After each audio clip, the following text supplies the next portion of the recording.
de utilidad después. Nosotros vamos a ver muchos algoritmos en este curso. Y para eso me gustaría repasar un poquito las herramientas que se usan para verificar y corregir algoritmos, ¿no? Como tripletas de OR, precondiciones más débiles y cosas de eso. Entonces, eventualmente yo voy a ir hablando de esas cosas para hacer repasos y, bueno, si voy a tiempo, le metemos un poco a eso, ¿no? Bueno, vamos a hablar de esto, de lenguajes regulares y expresiones regulares.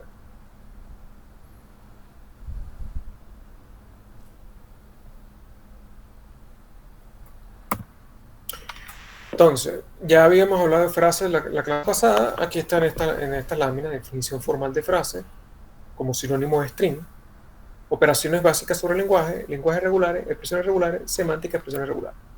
Recordando, es como en la guerra de las galaxias, ¿no? Hace mucho tiempo, en una galaxia muy lejana. No fue hace mucho, no fue tan lejana, fue el lunes, ¿no? Y creo que todos sabemos de qué se trata esto, ¿no? Aquí se define como una secuencia de símbolos, pero bueno, nosotros lo definimos en función del operador de concatenación.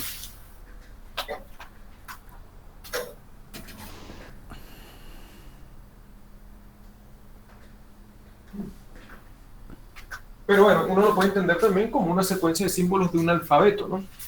Todo lo que, bueno, para generar esa secuencia, uno usa el operador de concatenación de strings o de frases, ¿no? Vamos a anotar en este curso siempre que lambda es la frase vacía. Eso ya lo dije la clase pasada, pero vayan recordándolo de que eso va a ser así. Si A está en el alfabeto, A es una frase. Y aquí está la definición, como la di la clase pasada, por medio del operador de concatenación. Si tú tienes que X es una frase y Y es una frase, entonces X concatenado con Y es una frase. Muy bien. Esto es una recursión, o lo que se conoce como una definición recursiva. Estos dos son los casos base y este es el caso recursivo.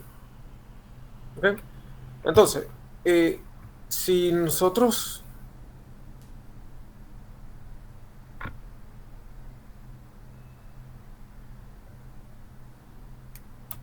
aquí, ¿no?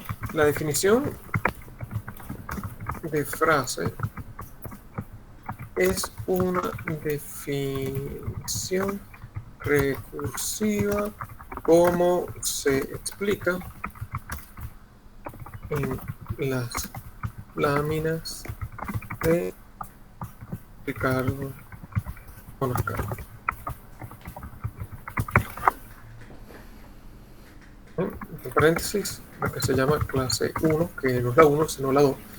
Estamos empezando en 0, ¿no? Las láminas de la primera clase se llama clase 0. Bueno, la definición recursiva,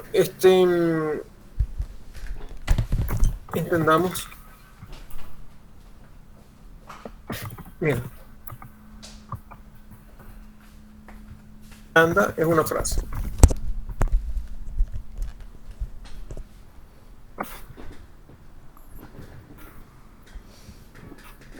En vacío, pues, ¿no? Es una frase. Ahora, si el alfabeto que se está usando es el ASCII, entonces estas son frases.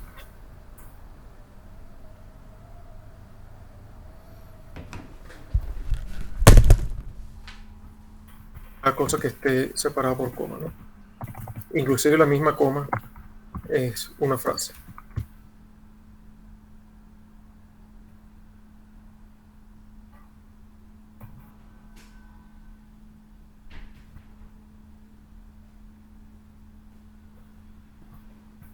Coma. Punto. Y bueno, todo eso.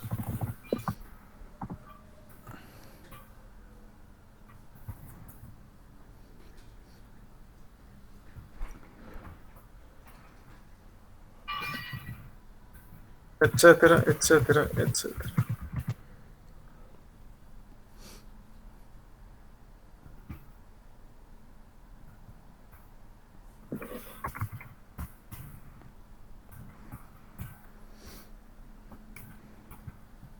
lo que dice el caso base aquí, ¿no? A símbolo del alfabeto es una frase. Entonces, anterior,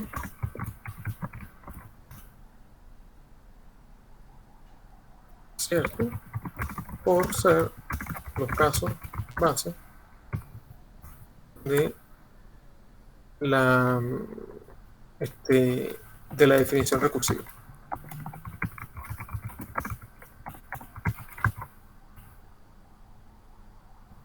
Ahora, el paso recursivo dice que si tomo dos frases cualquiera, la concatenación de frases es una frase. Vamos a decir la concatenación de esas dos frases a una frase. Entonces,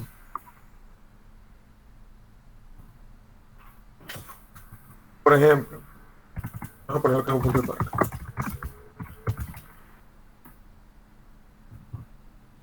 Como U y P son frases, entonces, concatenando, U, P es una frase.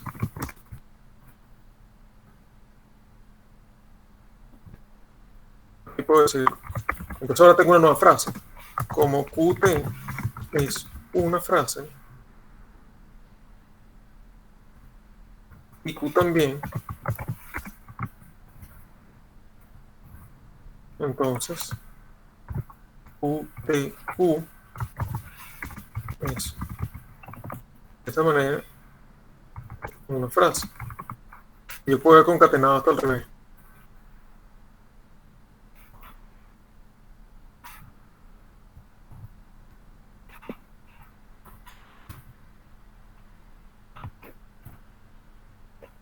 Entonces ahora tengo más frases, ¿no? Como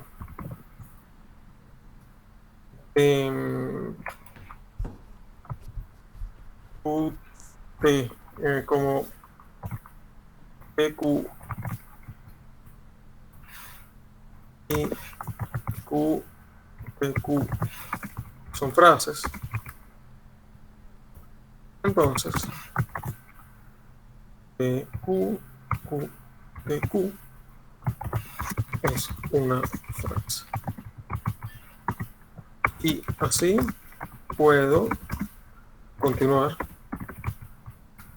construyendo frases hasta el infinito. Esa es la esencia de la definición recursiva. Como una recursión que no termina nunca, ¿no? Hay un universo infinito recursivo que genera esto, pero en cada etapa van dejando frases, ¿no? Entonces, una frase se define como aquellos objetos que después de varios pasos recursivos en algún momento generan, en algún momento la generan, ¿no? Por ejemplo,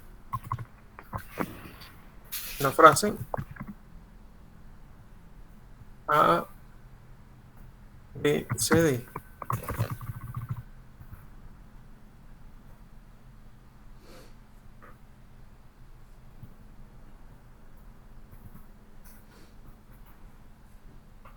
Es una frase porque puede ser construida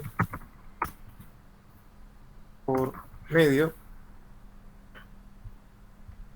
de las reglas recursivas de la definición. Fíjate. A y B son frases y por lo tanto la concatenación es una frase. C y D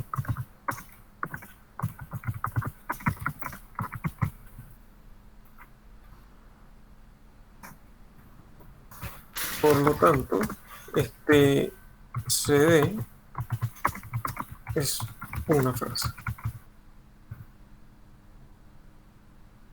Entonces, como arriba dedujimos, derivamos que A, B y C son frases, entonces se deduce que, concatenando las dos, A, B, C, D, son frases. Y aquí está, se construyó.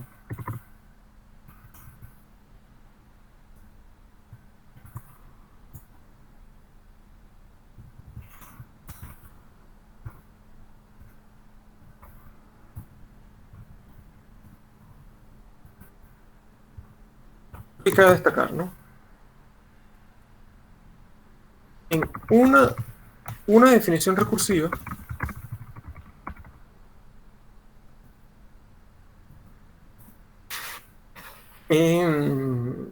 define un conjunto de elementos. Cada elemento está en el conjunto si este pudo ser construido recursivamente por las reglas de la definición.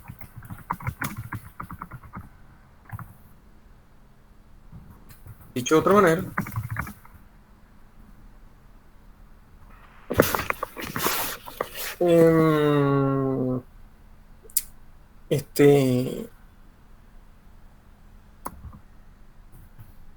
el conjunto de elementos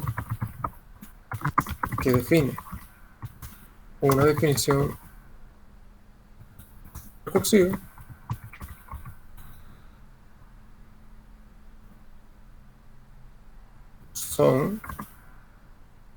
es el conjunto de elementos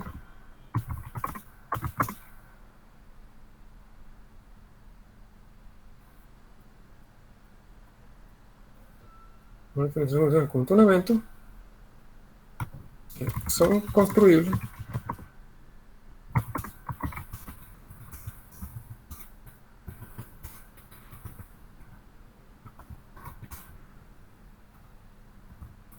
Pienso con esto porque este tipo de definiciones recursivas se van a hacer muchas veces. Cada vez que uno defina una recursión, está elaborando un universo infinito de posibles de elementos, ¿no? Cada elemento que pertenece al conjunto son aquellos que se construyeron con estas reglas, pero importante, terminaron.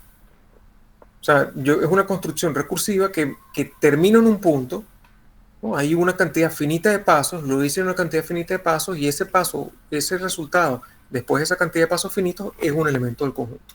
Entonces aquí son las frases las que están definidas recursivamente. Todo lo que tú llames frase es porque con un número finito de pasos, con el operador de concatenación, yo lo puedo generar. Lo cual que para esta definición es bastante obvio. Si tengo todos los caracteres, yo concatenando caracteres de 2 en 2, o frases de 2 en 2, eventualmente yo puedo generar la frase cualquiera. La manera más sencilla es, por ejemplo, si yo quiero generar la frase concatenación, empiezo con C y O, los concateno. Tengo C, co. Después le concateno la N, con. Después le concateno la C, después le concateno la A. Como la E es una frase y lo anterior es una frase, concatenar conca es una frase. Después le concateno la T. Y así eventualmente con esta regla recursiva y la frase concatenación yo la termino generando, ¿no? En un número finito de pasos. Aquí lo importante a resaltar para el futuro, porque bueno, va a ser bastante útil,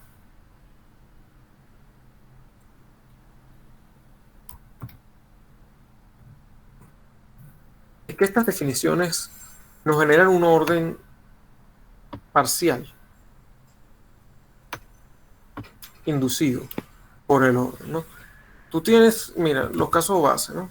Los casos base son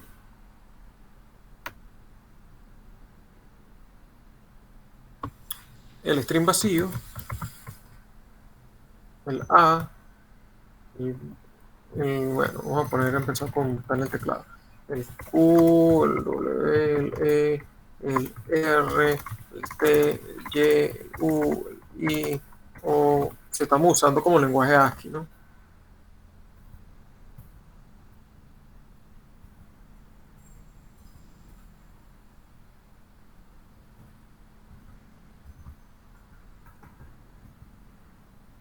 Entonces estos casos bases los pongo en la parte más baja del dibujo, ¿no?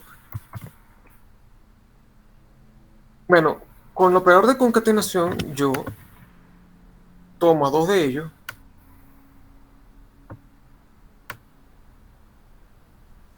y los concateno generando en este caso a QW. Y como lo hice lo utilicé, que es un nuevo elemento generado por medio de dos elementos, a ver, es un nuevo elemento generado con dos elementos del nivel de abajo, ¿no? Entonces lo pongo arriba, ¿no? Igualmente, aquí yo tengo a R, que es el resultado de concatenar este con este. Y así sucesivamente. Por ejemplo, RT, esta frase se genera aquí. Y si yo concateno dos de estos, genero el ER-RT. Pero vean cómo los voy posicionando en un orden, ¿no? Sin embargo, hay algunos detalles con las definiciones recursivas. Por ejemplo, ¿qué pasa si yo concateno el string vacío con Q? Obtienes Q, ¿Qué me da? Q, ¿no? Ok, entonces, ok, entonces, ¿eso qué quiere decir? Que si yo pongo una flecha aquí,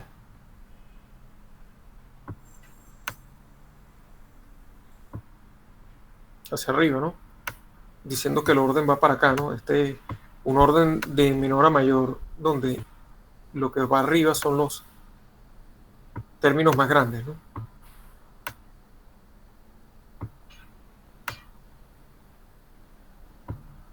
Se podría generar un loop infinito en el que nunca llegue a crecer la palabra, la frase. Exactamente, exactamente. Entonces, no siempre las definiciones recursivas te generan un orden parcial, ¿no? Porque por lo menos aquí, esto va para acá, y Q sería mayor que sí mismo. ¿También? Entonces, lo que sí genera las definiciones recursivas, porque yo no voy a volver a poner un Q aquí, porque esto sería entonces un multiconjunto. Estaría repetido Q dos veces. Entonces, en un orden parcial o en un grafo, tú los nodos los pones una sola vez, ¿no? Entonces, lo que debería ser un string vacío y Q debería estar en este nivel. Como Q está repetido, cae aquí mismo, ¿no? Entonces, esta flechita que debería estar para arriba, debería estar hacia Q, bueno, está hacia Q, y Q hacia Q, que es el mismo. Entonces, te empiezan a generar loops, cosa que también ocurre si yo hago esa concatenación del string vacío con cualquier elemento del otro nivel, ¿no? Aquí.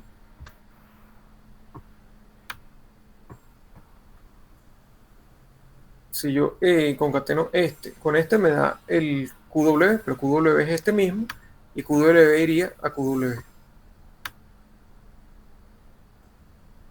¿Bien? Lo mismo va a pasar con este término.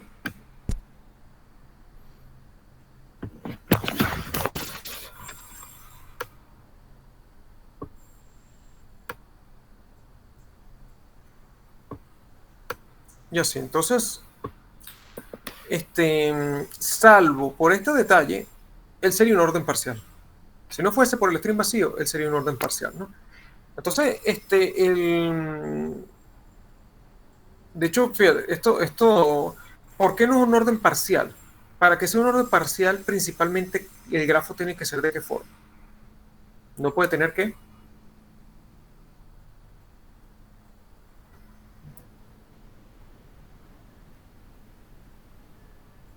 El grafo que representa el orden, que se llama diagrama ¿cómo es que se llama?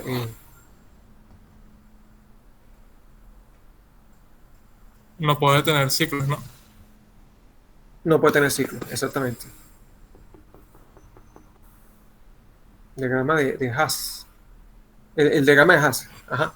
Los diagramas de Haas, que son las mínimas flechas sin colocar las transitividades, ¿no? No puede tener ciclo, ¿no? Y esto tiene ciclo. Entonces, por culpa de estos ciclos, esto no es un orden parcial. Y la definición es recursiva. Generalmente, cuando se están creando recursiones de objetos sintácticos, de frases y cosas como estas, ¿no? Donde esta operación con el string vacío se hace explícita, es decir, que yo llamo esto lambda, y si yo voy a concatenar lambda con q, pongo lambda con q, y lo escribo así explícitamente. O sea, no efectúo el resultado que el resultado de esto da q. Si yo dejo esto expresado explícitamente, entonces aquí si apareciera un nuevo término llamado lambda q.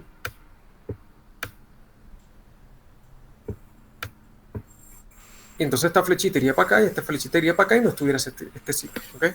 Y en ninguno de los anteriores, ¿no? Porque el lambda sería como que un símbolo más que se está concatenando. Si este es el enfoque que yo le doy al lenguaje, entonces ya esto se convierte en un orden parcial.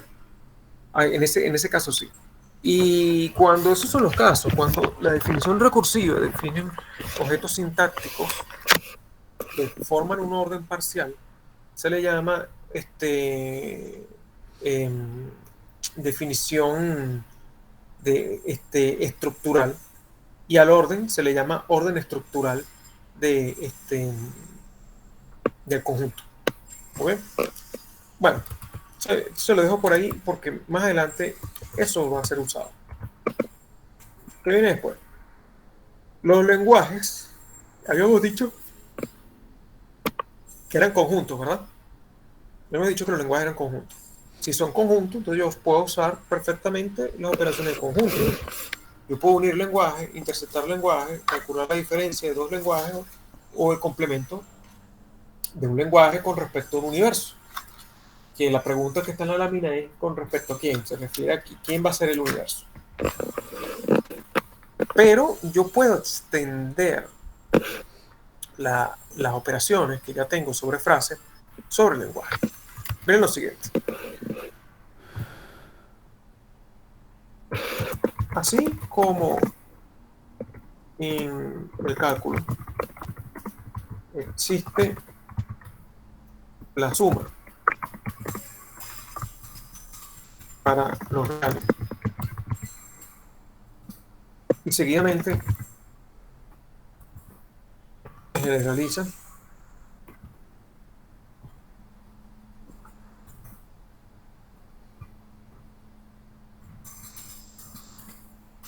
para funciones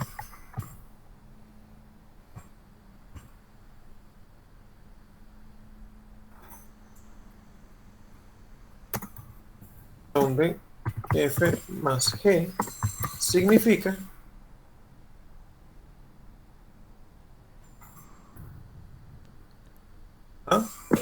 ¿qué significa f más g? Bueno,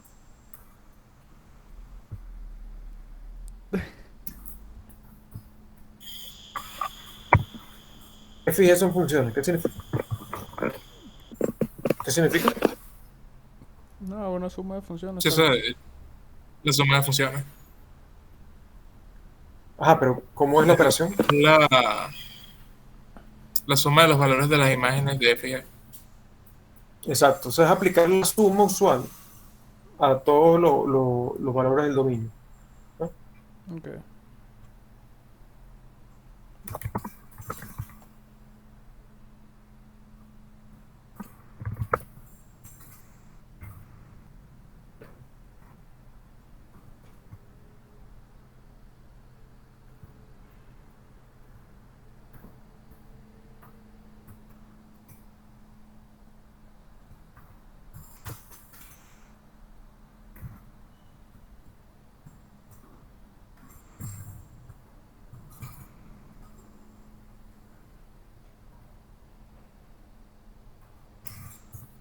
Bueno, entonces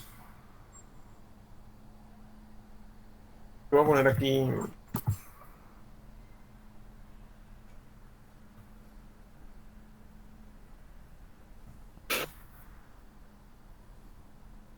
igualmente se va a extender el operador de concatenación para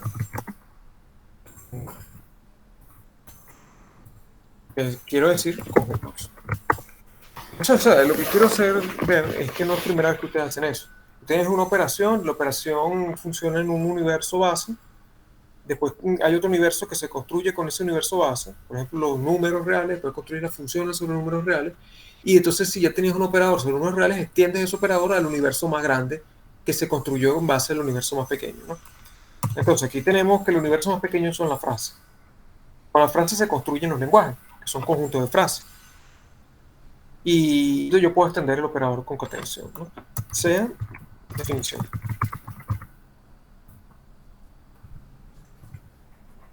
Sean L1 y L2 dos lenguajes.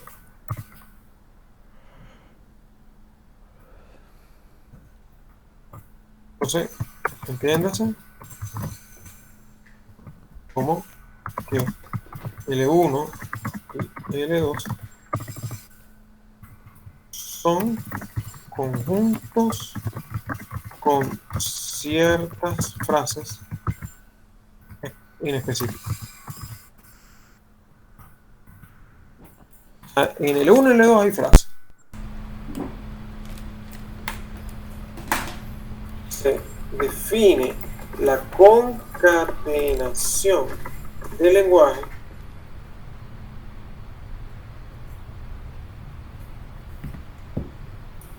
como el lenguaje resultante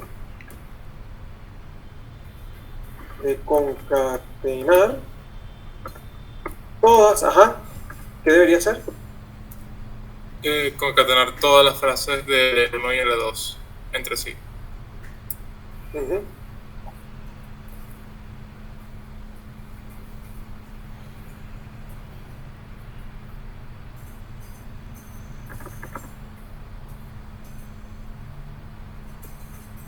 En ese orden. Sí. Vamos a ponerlo aquí. Mira. L1 concatenado con L2 se define como, voy a escribir en látex,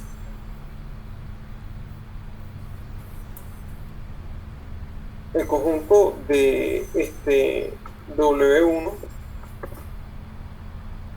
Concentren su vista en lo amarillo, ¿no? En esto. Donde W1 está en L1 y W2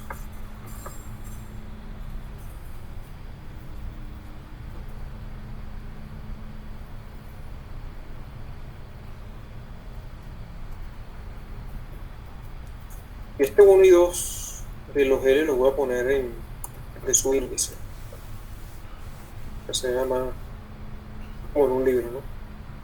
Me gusta más algo escrito bien en un libro, ¿no? Bueno, esta es la definición, ¿no? Es el conjunto resultante de concatenar de concatenar W1, W2, donde W1 está en L1 y W2 está en L2. El conjunto de toda la frase, ¿no? Entonces noten que este operador que está aquí, que está concatenando estas dos frases, no es el mismo que este concatenado. Que así como, análogamente, no es lo mismo este operador de suma que este operador de suma. ¿Quién me dice cuál es la diferencia entre esta suma aquí y esta suma acá? Vamos a empezar por aquí. Esta suma aquí, ¿está sumando qué? ¿Funciones o números reales? Números reales. Números reales. ¿Y este que está aquí, qué está sumando? Funciones. Perfecto. ¿Este concatenador que está concatenando? Frases. ¿Y este? Lenguajes. Exacto. Que son conjuntos, ¿no? Ejemplo.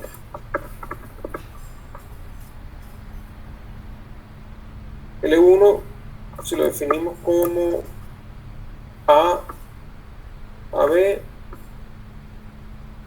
C, A. Y L2 lo vamos a definir como B y C. Si tú concatenas L1 con L2, entonces tengo que hacer todas las combinaciones de concatenar este con este. Sería A con BB, A con C. Se agotaron las A de este lado. No es que después yo voy a conmutar esto, o sea, es primero las frases de lo que sí tienen en común. Fíjense de la definición. Lo que sí tienen en común las frases que están en este conjunto es que empiezas con frases de L1, no con y terminas con frases de L2, pero primero van las de L1, así que el A va de primero. Ahora vamos, AB, o sea, de primero en la concatenación, ¿no? El conjunto no tiene orden, ¿no? El conjunto no tiene orden. Ahora voy con AB, ¿no? AB la combino con BB, AB, BB, pues AB, C, agoto todos los AB. Después viene CA, CA, BB, CA, C.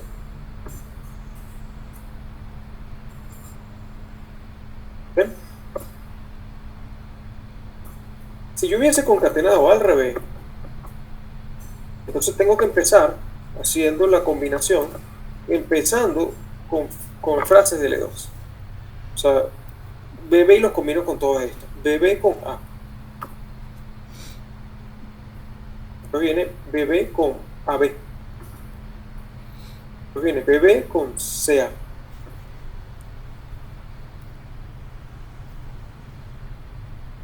Después viene C con A.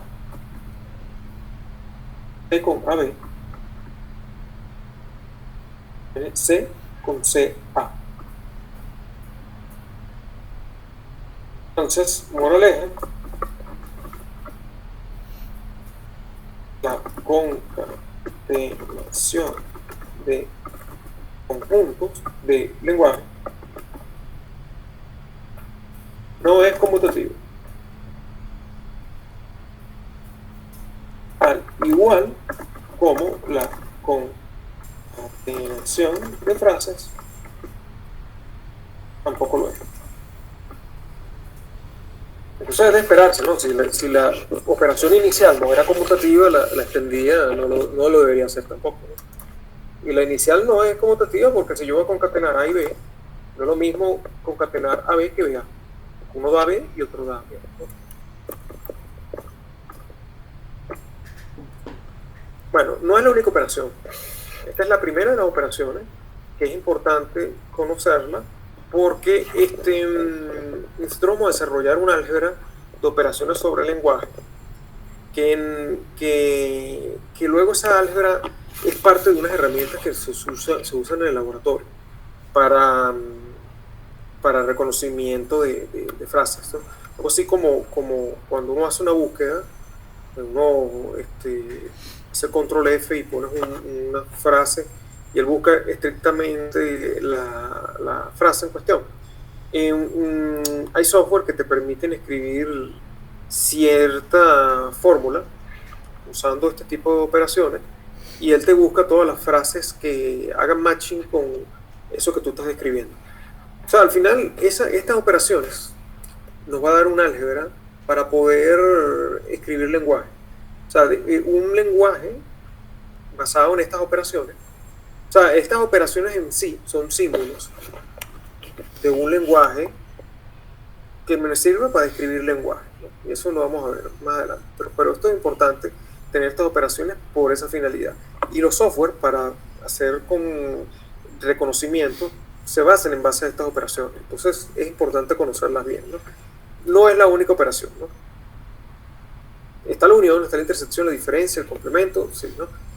Pero esta operación, que no es propia de conjunto, sino de lenguaje, ¿no? Porque tiene que ser un frase lo que está dentro para que tenga sentido, no es la única que adicional, ¿no? Esta es la definición que escribí yo en el formative. Viene esta que está aquí, que es la clausura de Klein. Esta definición, como la pone Ricardo, es recursiva, porque está el operador es el asterisco. Es ponerle un asterisco al lenguaje, ¿no? L asterisco, ¿no? La definición que él pone al operador asterisco, o sea, la anotación es poner un asterisco arriba, no es que tú le vas a poner asterisco a toda la frase, ¿no? No, es que la anotación del operador es asterisco. Hacer el asterisco es este conjunto que está aquí, donde el asterisco vuelve a aparecer en la condición, o sea, esto es recursivo. Y esa fórmula recursiva tiene una solución y eso, pero a mí no me gusta la definición recursiva porque a este punto es un poco confuso lo que se quiere hacer, ¿no? Yo prefiero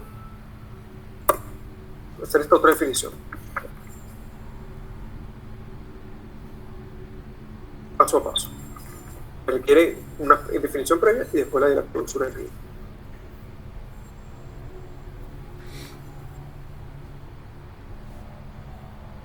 Sea L un lenguaje. Entonces, se define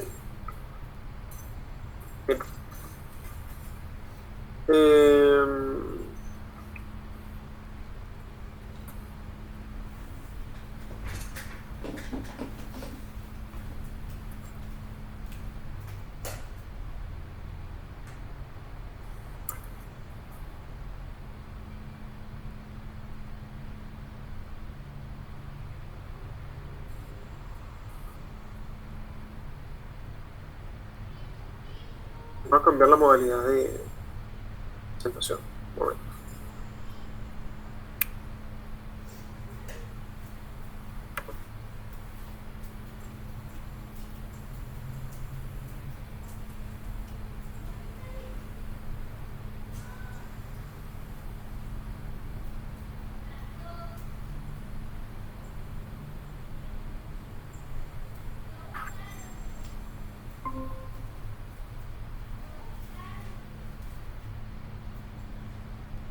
¿Están viendo?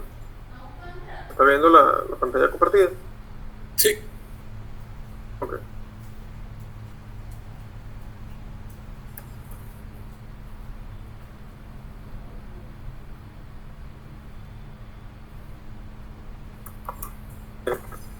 ¿Qué es el alacero? El alacero lo voy a definir como el conjunto que solo tiene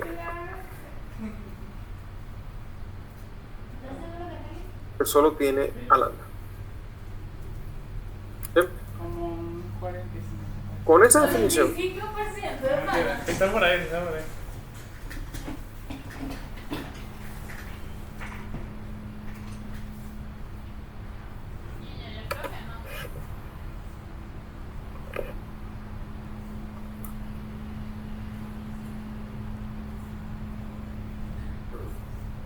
Ahora me dio.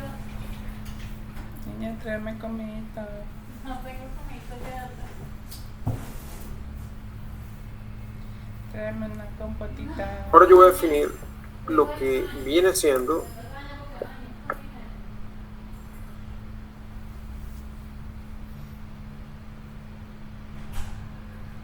L a la n.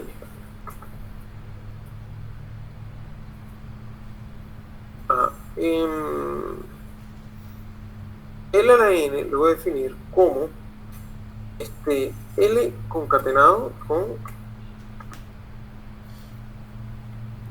L al menos 1.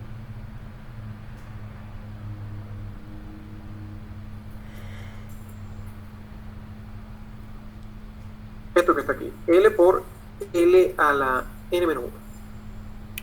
De modo tal de que la potenciación es aplicar el operador de concatenación n veces sobre sí mismo. El lenguaje L por el lenguaje L por el lenguaje L. Si yo quiero concatenar, ¿no?, el L1, ¿okay?, con L1 otra vez, ¿qué frase voy a tener? En el ejemplo anterior, L1. Si concateno L1 al cuadrado, ¿qué voy a tener? Va a tener ¿Qué frases? AA, Bueno, A, ya, A, ACA. Después ABA, ABCA. Voy a tener CAA, CAAB, CACA, consigo mismo ABAB, AA, y así, ¿no? Y si pongo lo concatenar, L a la 3 es agarrar ese L a la 2 y concatenarlo con él otra vez. Ok. ¿Sigue? Entonces, ok. La definición obviamente también la tuve que hacer recursiva. L a la 1 sería el mismo L. Claro, L a la 1 sería el mismo L. Note que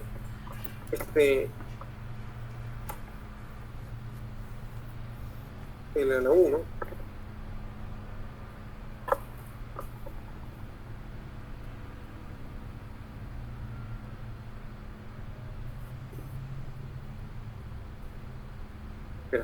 L a la 1 por definición es L por L a la 1 menos 1.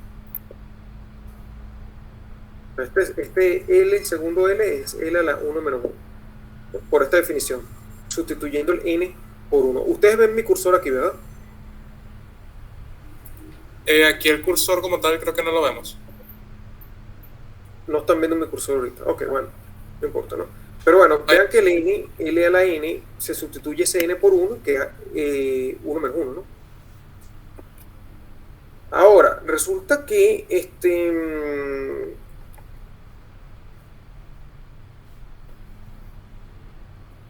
es lo mismo que L a la 0, ¿verdad? Y L a la 0, por definición,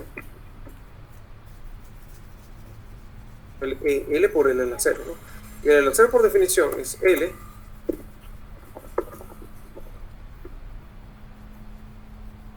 que solo tiene lambda. ¿Bien? Y ahora, díganme ustedes, ¿qué lenguaje va a quedar si L lo multiplico por lambda? L. L.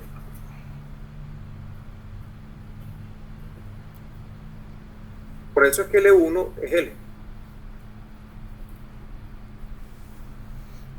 En la definición anterior también hay que decir algo, ¿no? Lambda con el operador de concatenación del lenguaje funciona como la identidad.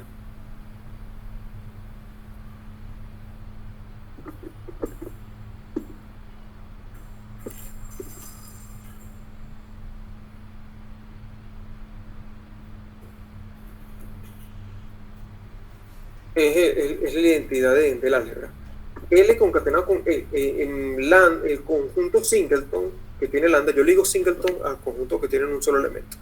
El conjunto que tiene un solo elemento y el único elemento es lambda, concatenado con L, es igual a si yo concateno con L por la derecha, con el lambda, ¿no?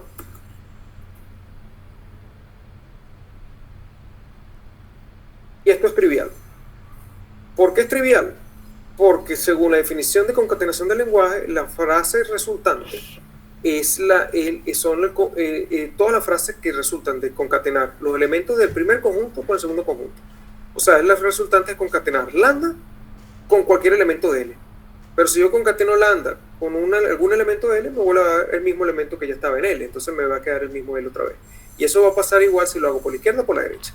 Es decir, que aunque el operador de concatenación no conmuta, a veces para algunos conjuntos particulares sí lo hacen, como en este caso.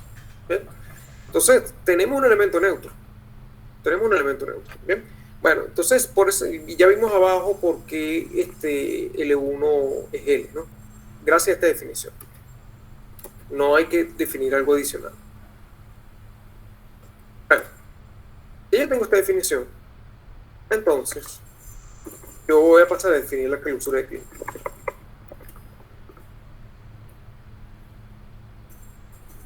Sea L un lenguaje. Sea L un lenguaje.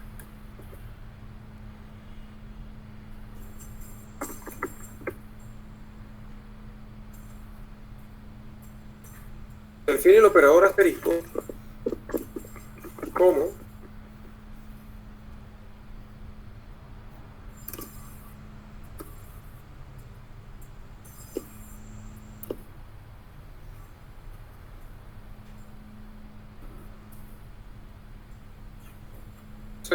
vean bien cómo me define.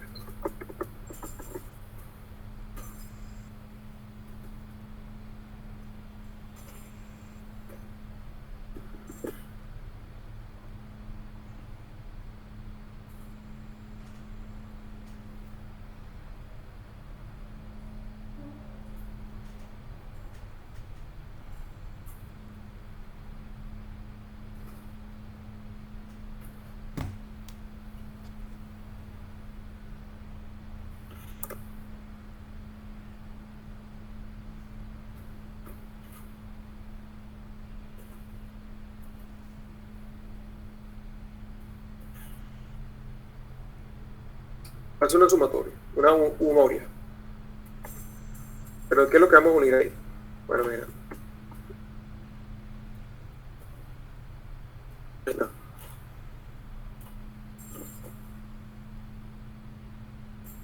Esta es la clausura de Klein. El asterisco igual a la unoria de L igual 0 hasta infinito de L a la I.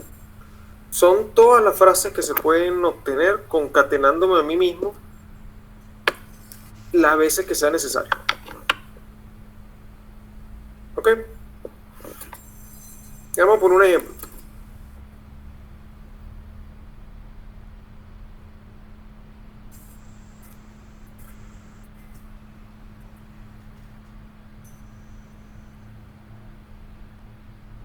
Y le vamos a definirlo como el lenguaje que tiene la frase AB nada más.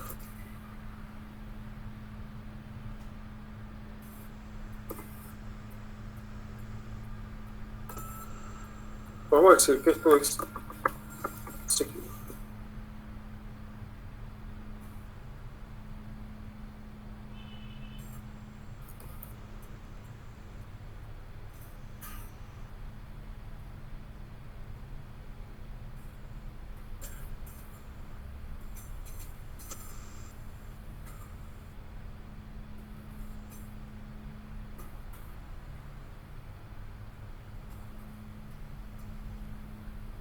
Ajá. ¿Qué viene siendo entonces sigma asterisco?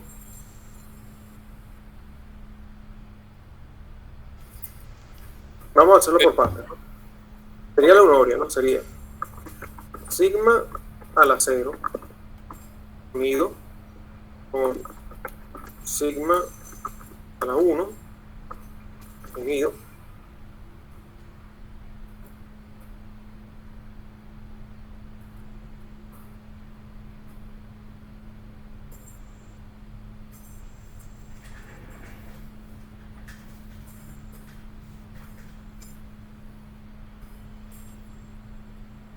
¿verdad? Bueno, entonces para hacerlo por pedacitos, vamos a ver primero qué hay en sigma a la 0. ¿Qué hay en sigma a la 0? Lambda. Ok, bueno, entonces ese lambda se lo agregamos al conjunto final.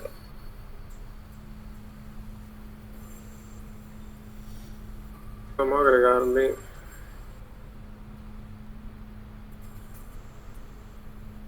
un lambda a esto, ¿no? Lo aquí a la derecha le pongo lambda, ¿no? Porque al final todo se va a unir y va a quedar lambda ahí, ¿no?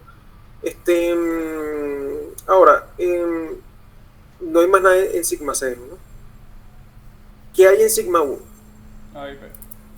A y B. Exactamente, es el mismo sigma. Sigma 1 es sigma, entonces están los elementos A y B que se unen a todo lo demás. Entonces a lambda se le une A y B. Entonces yo uno A y B.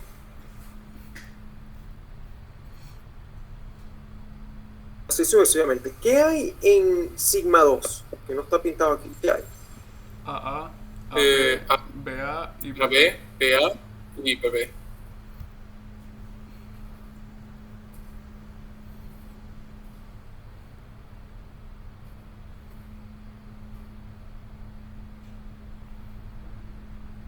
¿Qué hay en sigma 3?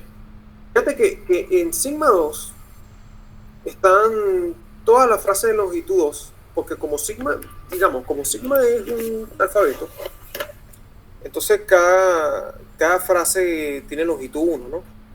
Por lo tanto, cuando yo pongo sigma 2, tengo todas las frases posibles de longitud 2.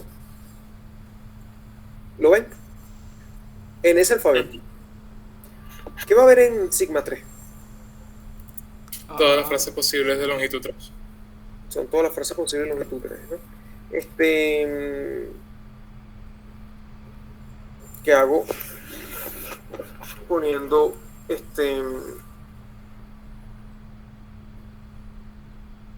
A, lo concateno con todas estas frases de longitud 2.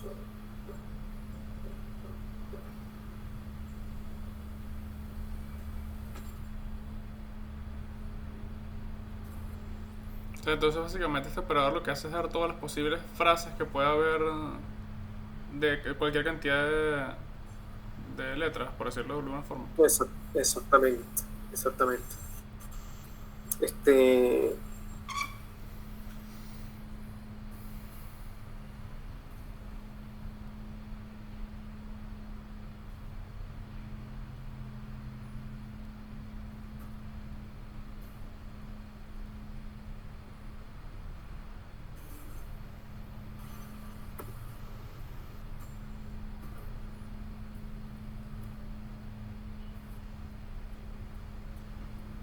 Entonces aquí lo que tú puedes decir es lo siguiente, ¿no?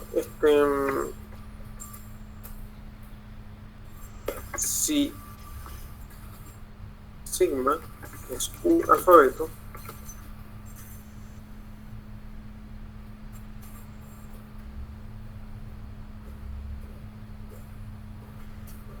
entonces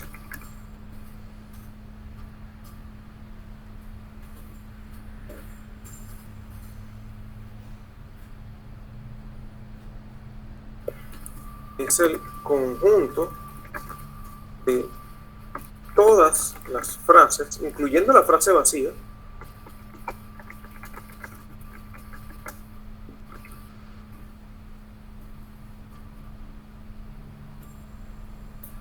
pueden construir con dicho alfabeto.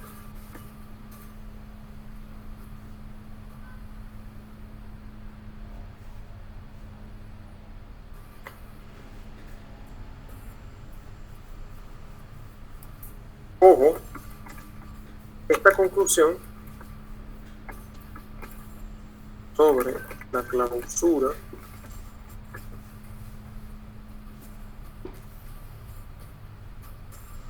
solo es cierta si el lenguaje al que se le aplica es un alfabeto. Es decir, que todos las frases que tiene el lenguaje inicial de longitud U, son de longitud U.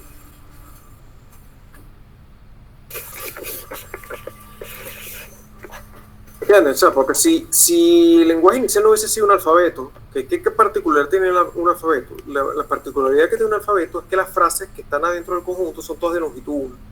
Son caracteres, son todas de longitud 1. Entonces ese argumento con el que yo generé todas las frases es porque cuando yo hago sigma por sigma, yo tengo todas las frases en longitud 2. Porque claro, porque como cada una es de longitud 1, entonces cuando concateno 1 con 1 me quedan de longitud 2. Y cuando hago sigma a la 3, entonces tengo una de longitud 1 concatenada con una de longitud 2, voy a tener una de longitud 3. Entonces si yo no se me escapa ninguna frase, porque tengo todas las de longitud 2, todas las de longitud 3, todas las de longitud 4. Si el lenguaje inicial no es un sigma, sino es un L, donde hay frases de longitud 3 y de longitud 4, cuando yo haga L por L, o sea, L al cuadrado, las frases resultantes van a ser de longitud o 4 o 5. Eso no voy a tener todas las frases, o sea, se me van a escapar frases, ¿no? Van a ser todas las frases, combinaciones que se pueden hacer con realmente la clausura de Kleene en general para cualquier lenguaje. Me da el conjunto de todas las combinaciones de frases que yo puedo hacer tantas veces como yo quiera con las frases de mi lenguaje. ¿Ok? Y en el caso de un alfabeto, entonces eso te da todas las frases posibles del lenguaje, ¿no? Entonces aquí esta particularidad que ocurre con el sigma asterisco, cuando se le hace asterisco a sigma, por esta razón, una vez fijado el alfabeto, un alfabeto fijo,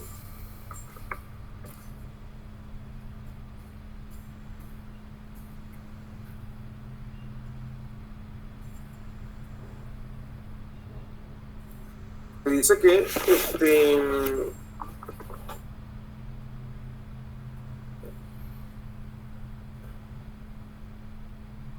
sigma asterisco es el lenguaje universal.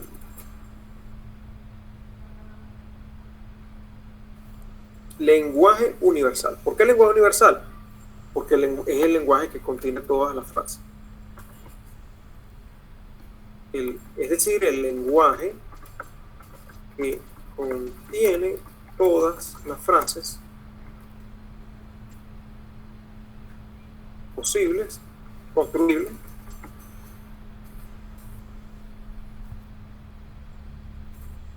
con el alfabeto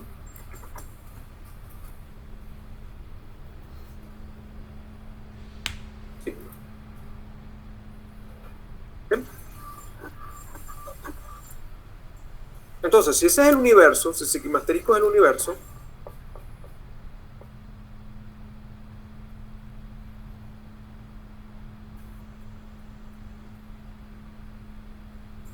por lo tanto,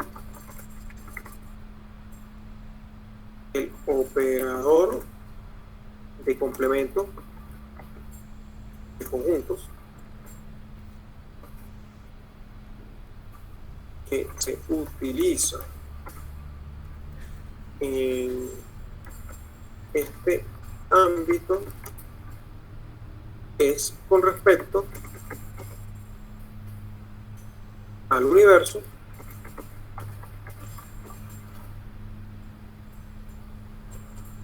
en materia.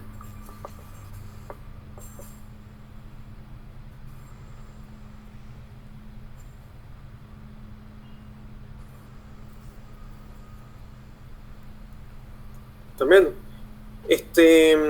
eso quiere decir que yo no puedo aplicar el operador de complemento de un lenguaje si yo no tengo fijo un alfabeto. Tengo que tener fijo un alfabeto y sobre ese alfabeto fijo es que tengo definido una operación de complemento de conjunto y sobre eso que tengo toda esa álgebra de conjuntos de unión, intersecciones, diferencias, etcétera, etcétera. O sea, por eso es muy importante que siempre se esté hablando de un alfabeto fijo. Es la teoría del lenguaje cuando hay un alfabeto que está fijo. Todo lo que estamos haciendo aquí, cuando veamos teoría de autómatas, cuando veamos en teoría de construcción de lenguaje, todo es con respecto a un alfabeto que se supone que está fijo. Eso quede muy claro, ¿no? El alfabeto siempre se considera fijo. Y esta es una de las primeras razones. No existiría el operador de complemento si no hay un tipo de esto fijo. ¿Bien? Yo entonces voy a cambiar la modalidad. Presentación.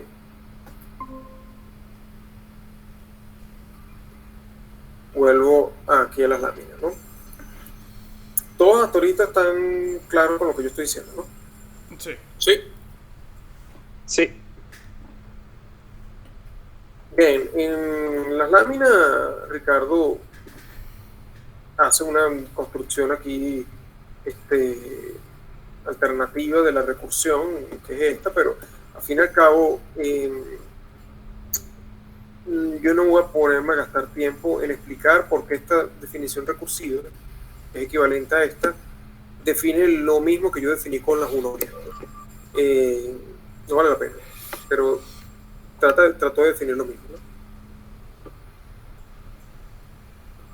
Si se aplicase la clausura de Klein sobre un alfabeto sigma que sostiene lo que acabo de decir, el conjunto universal, se sostiene el lenguaje que contiene todas las posibles frases sobre el alfabeto sigma. Este lenguaje lo llamaremos sigma asterisco, y cualquier otro lenguaje sobre sigma es su conjunto de sigma asterisco. Claro, porque este es el universal, ¿no? Sigma asterisco es el que tiene todas las frases. Cualquier otro lenguaje es su conjunto de sigma asterisco. La operación de complemento es sobre sigma asterisco. Ajá. Entonces aquí viene la definición más importante de esta clase, que es un lenguaje regular. Es la primera categoría de Chomsky, el lenguaje. Se supone que esta tiene que ser una definición que me genere una categoría y que las reglas de categorización sean redonditas, sin excepciones, sin cosas extrañas, ¿no? La más sencilla de todo. Se define recursivamente, por eso que antes insistí mucho con la definición recursiva, ¿no? Con lo que es una definición recursiva. Entonces hay un caso base, ¿no? Se define por definición que vacío es un lenguaje regular. Que todo símbolo que puede ser entre lambda o cualquiera del alfabeto es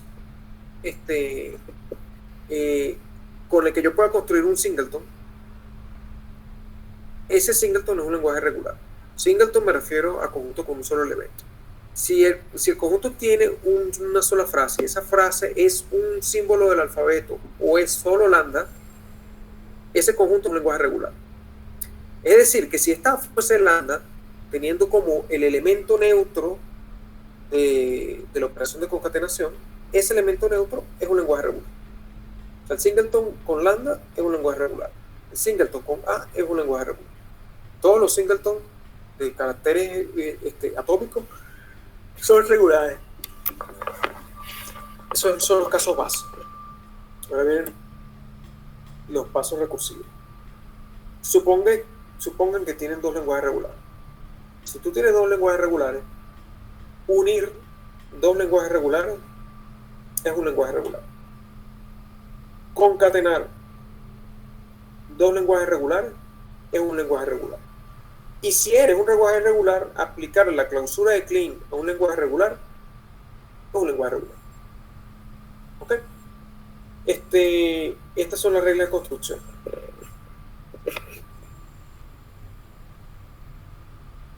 ¿Qué les parece? Ahora mi pregunta es la siguiente.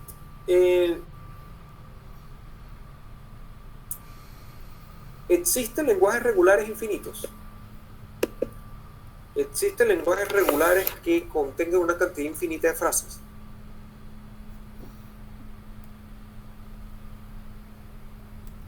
Según la definición que vimos de lo anterior, sí. ¿Quién puede responderme esa pregunta?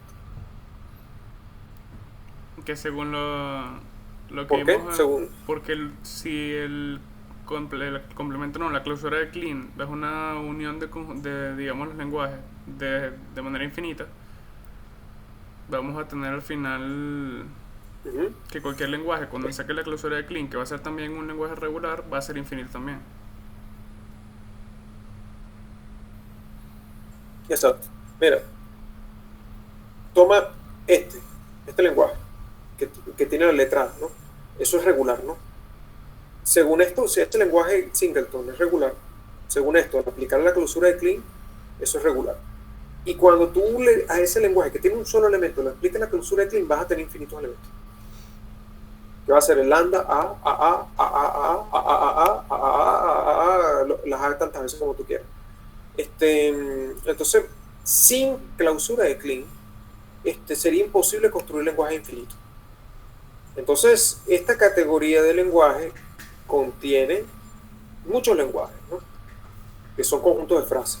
Algunos de ellos son conjuntos con una cantidad finita de elementos, pero la mayoría son conjuntos que tienen una cantidad infinita de elementos. ¿Okay? Entonces, es una categoría bastante grande dentro de lo que cabe. O sea, hay una cantidad, y por lo tanto, la cantidad de conjuntos que hay dentro de los lenguajes regulares, o sea, la cantidad de lenguajes que son regulares son infinitos también. Esta categoría es infinita. Es infinita y hay dentro de esa categoría de lenguajes que tienen infinitas frases. O sea, no crean que es así tan simple, ¿no? Quiero hacer entonces ahora un dibujo, ¿no? También en Paint.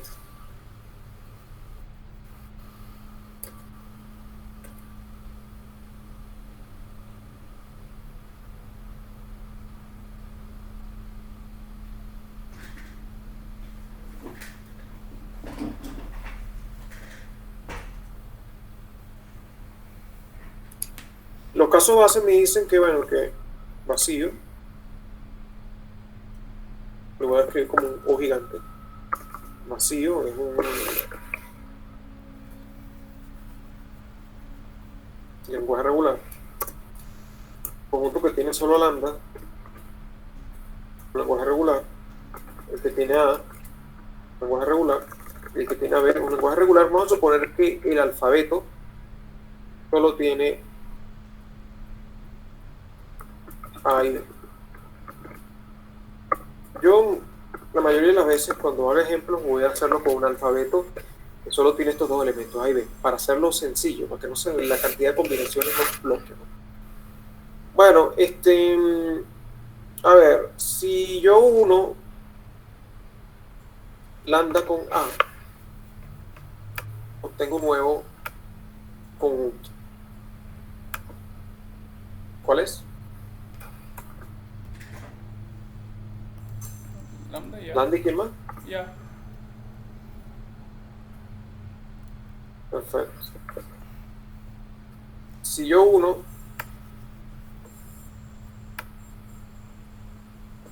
A con B, voy a tener este conjunto A.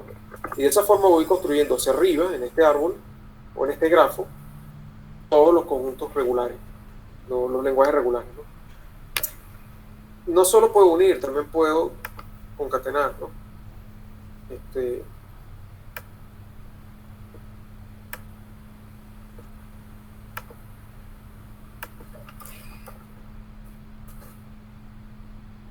Ahí ve.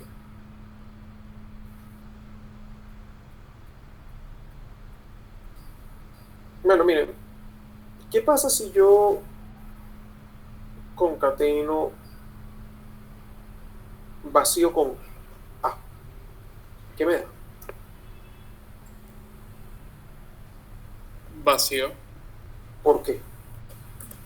Porque, o sea, sería todo el conjunto de las frases concatenadas, tal que la primera pertenezca al vacío y la segunda, pero nada pertenece al vacío, entonces...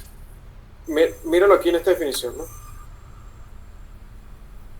Si este conjunto L1 es vacío, entonces aquí estaría diciendo que W pertenece a vacío. es lo que tú estás diciendo, que nada pertenece vacío. Pero yo lo explicaría así, ¿no? Si esto es vacío, W1 pertenece vacío, es falso. Siempre es falso. Y falso con la conjunción da que todo esto es falso. Y un conjunto, por comprensión, tal que algo falso, tal que la condición es falso, es vacío. Yo puedo mejorar eso, para dejarlo por escrito.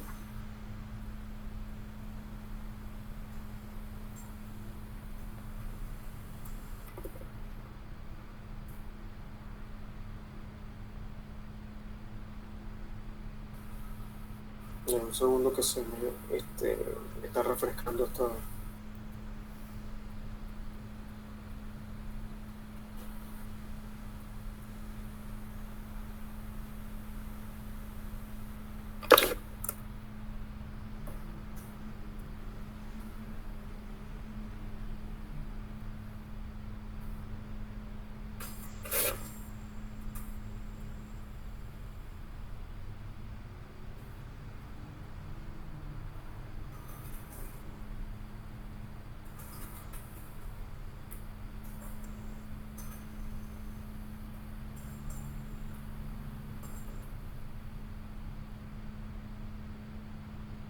Voy a cambiar un momentico la modalidad.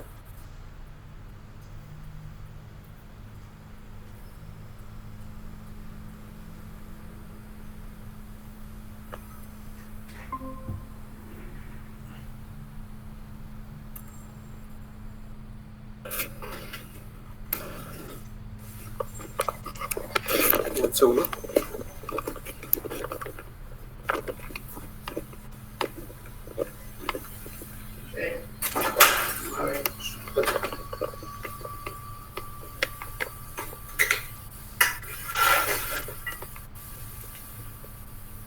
Ya, un segundo.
Lo que se está compartiendo, ¿no?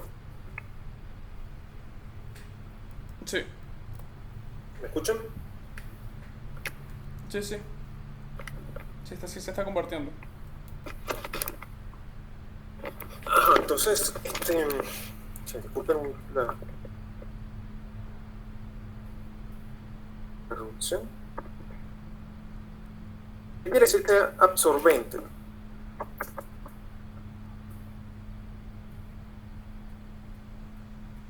Que la operación de vacío con cualquier elemento es vacío. Exacto. Terminar.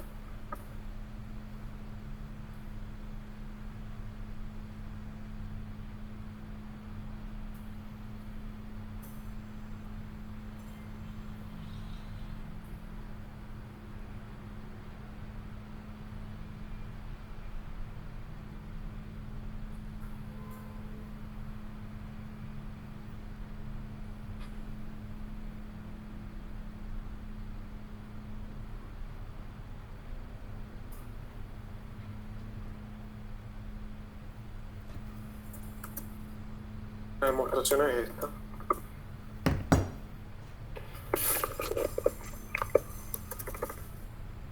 Voy a hacerlo por la izquierda.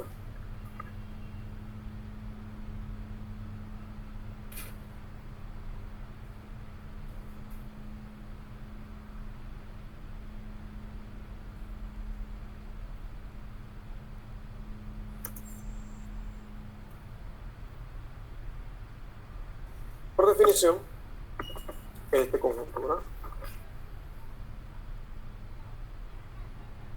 Un conjunto de los W1 concatenado con W2, tal que W1 de un L1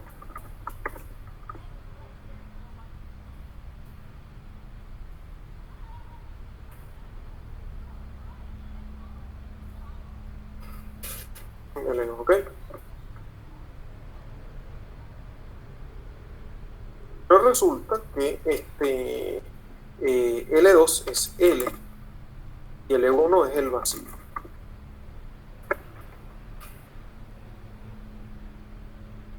Pero sí.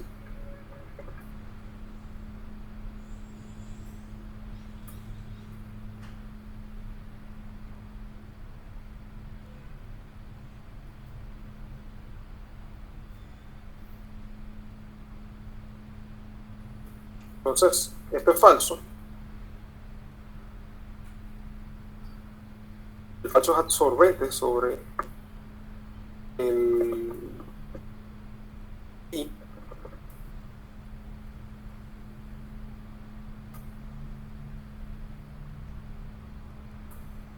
Y un conjunto que me está dando una condición falsa es siempre vacío.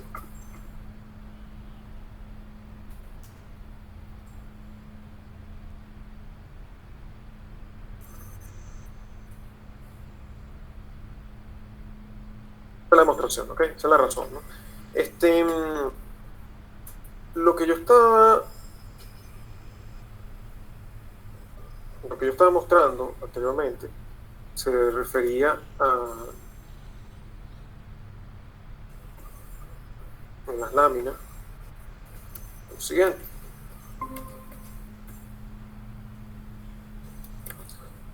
En las láminas, perdón, en el dibujo, ¿no? Bueno, ya sabiendo eso, fíjense que si yo concateno vacío con lambda, debería darme vacío. Yo debería ir a vacío y lambda vacío, pero vacío ya está listado aquí. Entonces ocurre lo mismo que ocurría en el ejemplo anterior, que se generan ciclos.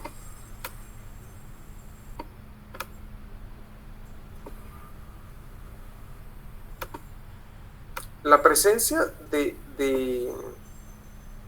estos dos elementos, el vacío y el lambda, me generan ciclos, ¿no? Tanto en todas las operaciones. En la operación de concatenación me pasa esto. En la operación de unión también. Porque si yo uno vacío con lambda, me va a dar el conjunto que tiene lambda, ¿no? Unión con vacío, vacío es el elemento neutro de la unión. Entonces, esto me va a dar lambda. Este tipo, por ejemplo, la unión de A con vacío, me da otra vez A. Se me crea el ciclo. La unión de este tipo con este me da otra vez este tipo. Se me genera ciclo.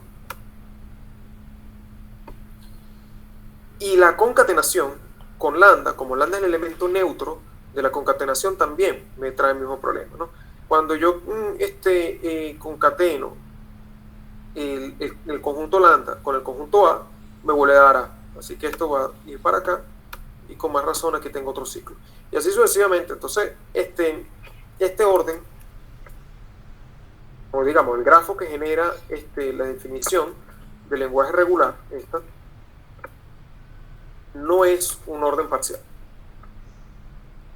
O sea, no tiene tiene ciclo, me genera ciclo, ¿no? Entonces, eso para que se vea. Va a haber una otra, pero a mí después me van a interesar los órdenes parciales que no tienen ciclos, ¿no? Y va a haber una construcción alternativa que simula esta construcción del lenguaje regular que elimina estos ciclos. Eso lo vamos a ver después. En las expresiones regulares, que justamente lo vamos a ver ahora más bien, ¿no? son usadas para representar lenguajes, ¿no? En el fondo de esta presentación hay expresiones regulares extendidas, que son estos dibujitos que están atrás, 0, guión 9, Z, A.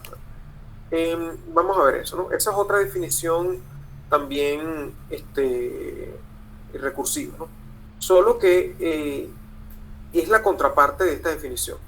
En vez de hablar del conjunto vacío, el conjunto lambda, el conjunto A, el conjunto B, el conjunto A, lambda A, B, BA, nosotros vamos a hablar ahora del objeto sintáctico. O sea, nos vamos a concentrar en el símbolo y no en el significado, porque de cierta manera, aunque estos corchetes con A, B y todo esto son símbolos, uno ve esto y uno no deja de pensar en el significado. Uno piensa en el conjunto vacío, en el conjunto lambda y tal. Vamos a ver esto desde el punto de vista simbólico.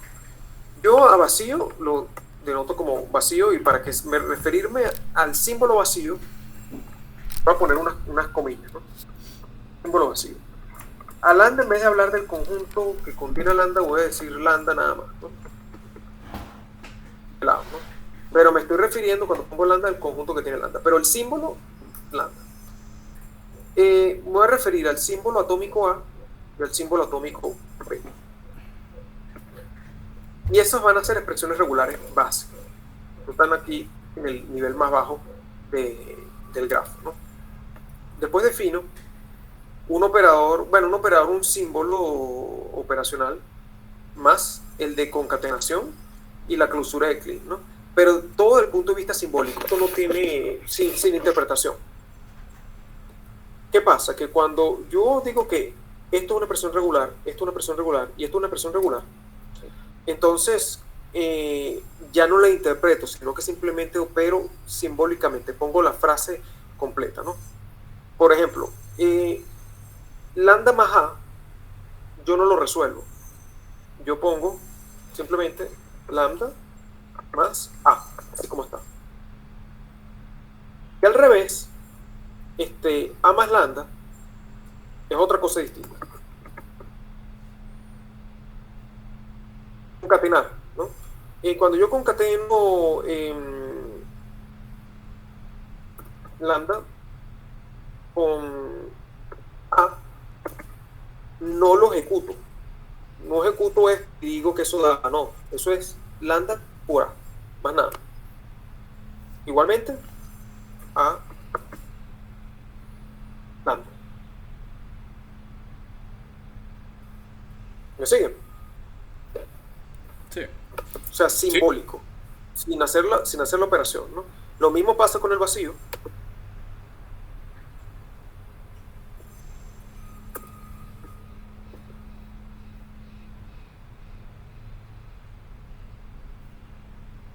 Vacío más A o A más vacío. Entonces, eso me elimina los ciclos. Porque este va con este. Como no lo desarrollo, como no lo efectúo, entonces lambda más A es distinto de A más lambda. Y bueno, vamos a poner aquí O.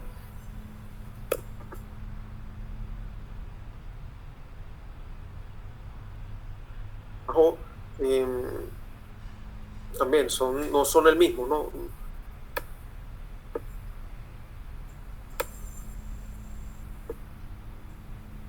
Concatenar lambda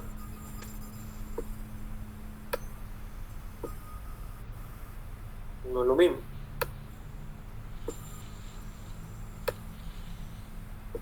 Y después yo puedo crear nuevos, otro nivel más, poniendo aquí uso el símbolo de paréntesis para agrupar, ¿no? Pero no es parte como que de los símbolos, ¿no?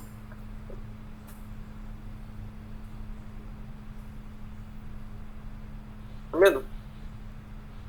Este orden sí es un orden, esta definición de expresión regular, cuando uno ve el grafo, esto no genera ciclo, y por lo tanto sí me genera un orden parcial. Y este orden parcial tiene la particularidad de que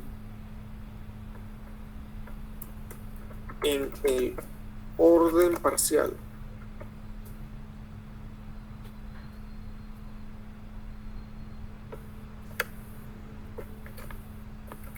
de expresiones regulares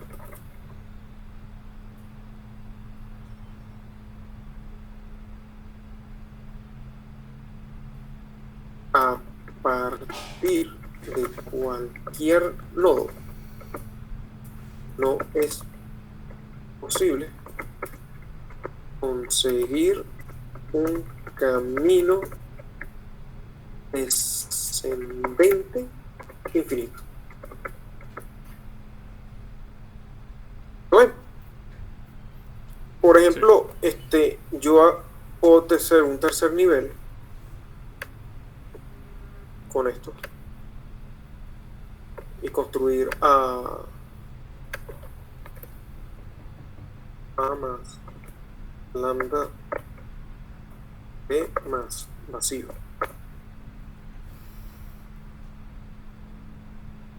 Cualquier nodo que tú agarres tiene una construcción finita hacia abajo. Si tú te vas encaminando hacia abajo, los caminos descendentes siempre son finitos.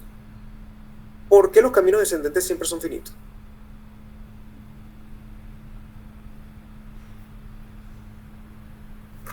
¿Cuál es la razón?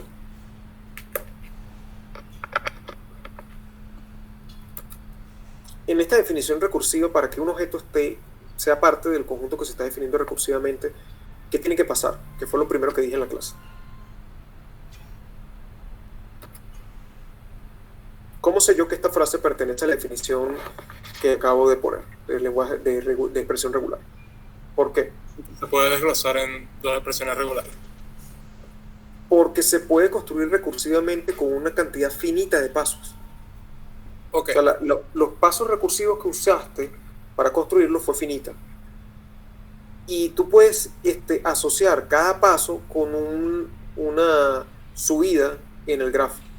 Entonces, como la construcción fue finita, tú construiste esto con una cantidad de subidas finitas. Eso se construyó en 3 etapas. Primero, A más lambda, estos dos, que por cierto no le puse la...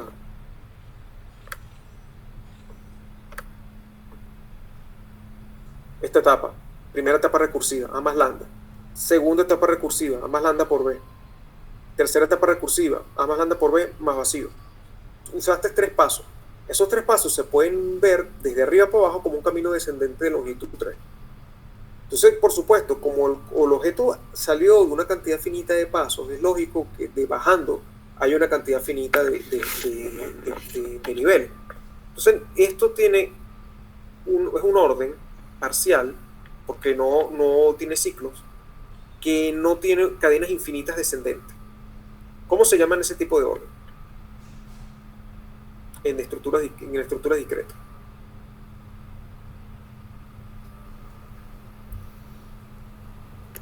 ¿Y lo puedes repetir? Este es un tipo de orden que tiene que no tiene cadenas descendentes infinitas. ¿Cómo se llama este tipo de orden parcial que no tiene cadenas descendentes infinitas? ¿Cómo se llama?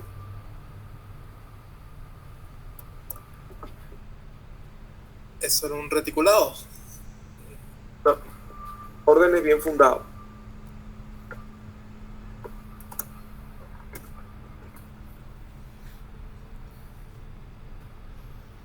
Es una generalización de buen orden.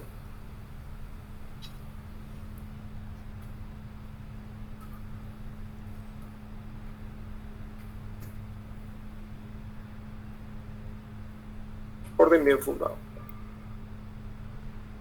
En un orden bien fundado se puede hacer inducción, como en los buenos órdenes, ¿no? Hay una demostración de que el método de inducción funciona en un buen orden. ¿Ustedes se acuerdan lo que es un buen orden?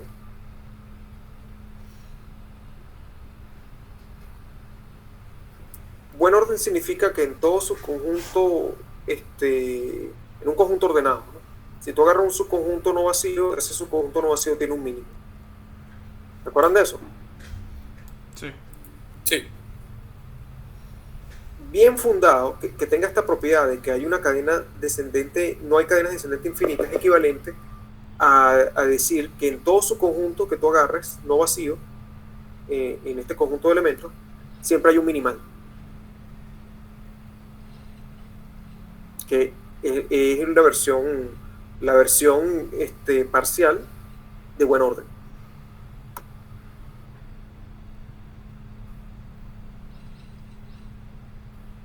Sí.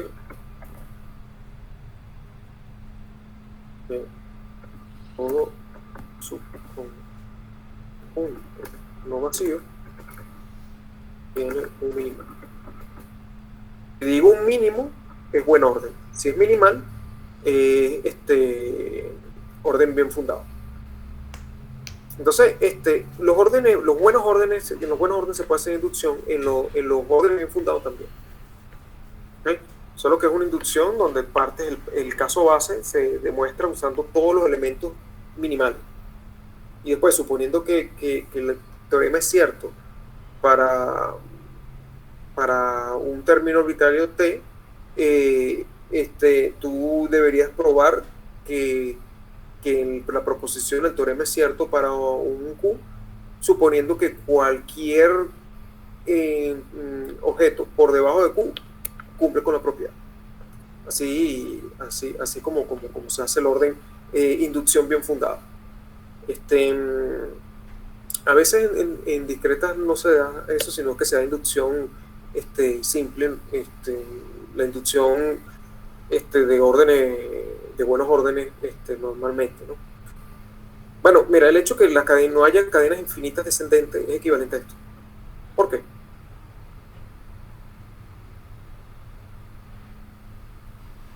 Si todo su conjunto tiene un minimal, ¿por qué implica eso de que no hay cadenas descendentes infinitas?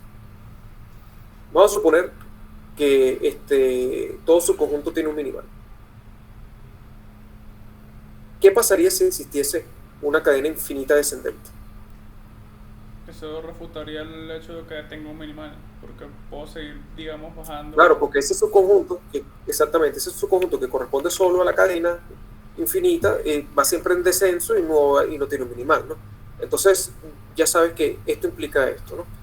Ahora, al revés, si no tienes cadenas infinitas descendentes, ¿cómo sabes que todo su conjunto tiene un minimal? Porque siguiendo su conjunto de la cadena siempre llegarás a un piso, por decirlo de alguna forma. Claro, o sea, si hay un subconjunto que no tiene minimal, entonces siempre hay uno, o sea, que existe un elemento que no tiene hay uno más pequeño, y uno más pequeño, y uno más pequeño, y uno más pequeño, y así terminas construyendo una cadena infinita descendente. Entonces, eso hace que las cosas sean equivalentes. La prueba clásica de que la inducción, el buen orden, me permite usar la técnica de inducción sin ningún problema, es que tú tienes unos elementos, supongamos que estás en el caso de un buen orden, ¿no? La inducción consiste en probar una proposición que depende de un n, ¿no? Y tú quieres probar que esto es cierto para todo n, donde los n son todos los punticos que estoy dibujando aquí, ¿no? Mira, si después de que tú probaste que P de 0, ¿no? Donde considero el 0 como el más pequeño, el mínimo, ¿no? Si P de 0 es cierto, y yo probé que si P de n es cierto, implica que P del sucesor de n es cierto,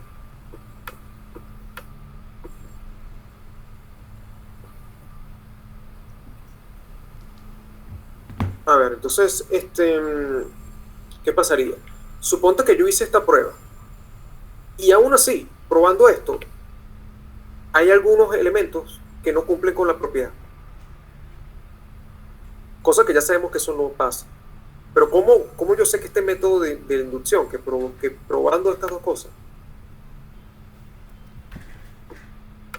es suficiente para yo probar que para todo n, p de n? La manera de probar que este método funciona, que me demuestra esto, es suponer que no es cierto, suponer que existe un n en que esto es falso. Entonces tú terminas agarrando el conjunto de los n tal que no se cumple la propiedad n.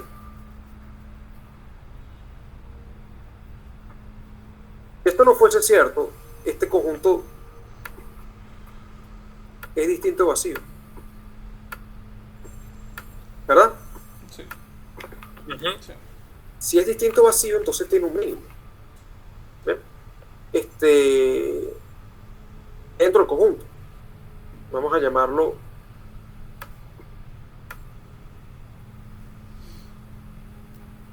mínimo. Bueno, vamos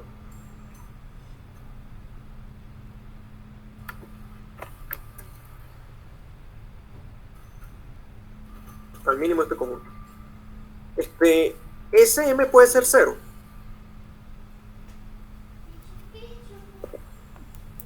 No, porque P de 0 es cierto, por hipótesis. Porque P de 0 sí es verdad. Y si M es el mínimo, M está en este conjunto y tendría que cumplir que no cumple la propiedad. Así que ese mínimo no es el 0. Así que ese mínimo tiene que estar por aquí. Aquí en el medio. O sea, tiene elementos antes y elementos después. Ajá, entonces si ese elemento M cumple con que no, es el más pequeño de todos, que no cumple con la propiedad, ¿verdad? Pero tiene elementos antes y después, entonces el elemento anterior, que sería el predecesor,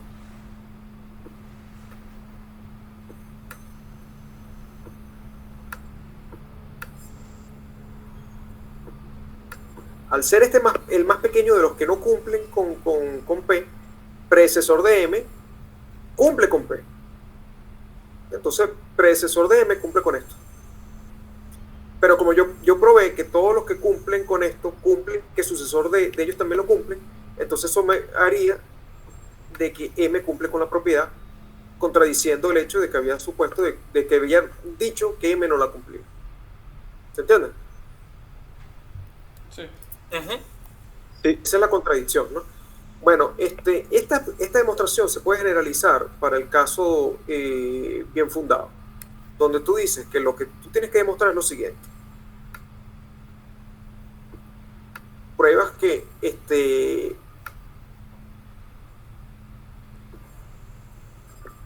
P es cierto para el primer minimal, que también es cierto para el segundo minimal,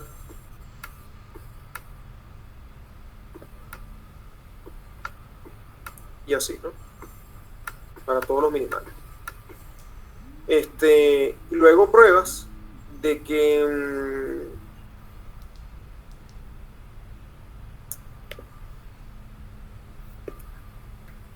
Aló, bueno. Disculpa, ¿con quién hablo? si, vamos a ponerlo así, ¿no?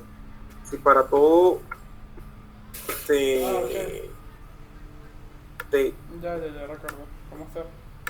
menor a Q se cumple, que la propiedad es cierta para T, o sea, para todos los menores de Q la propiedad es cierta. Ok.